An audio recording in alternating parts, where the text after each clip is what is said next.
Fear usually shows up when something important needs to be done. Most of us try to fight it or bypass it. But fear is not asking us to stop, it is asking us to reduce. Let me give you an example. Imagine a mom feeding her child. The child may have had a recent episode of indigestion, and now the mom is a bit worried. Here, the fear is not the food itself, it is overloading the system of the child. So, what she does, she identifies the fear and reduces the size. She divides the food into smaller morsels and starts feeding the child one by one. She observes. And when she feels the child is full, she stops and trusts the wisdom of the child's body.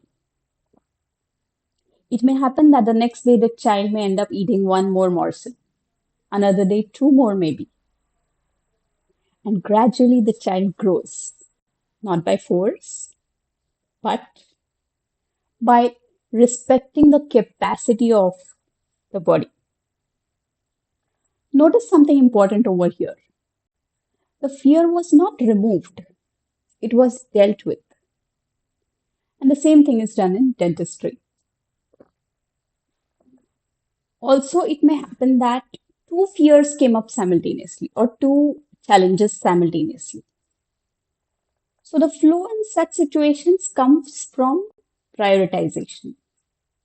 Which particular fear needs more attention for the greater good in the long run, and which fear can take a back seat or maybe tolerated at that particular moment. And once the primary fear is identified, it is broken down into smaller steps and dealt by one. So maybe it a clinical decision or a treatment plan or a personal professional controversy. Clarity comes not by force, but by reducing the load.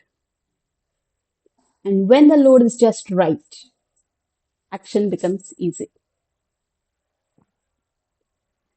Sometimes the shift comes not by doing more, but by just observing deeply and identifying what the situation can actually receive.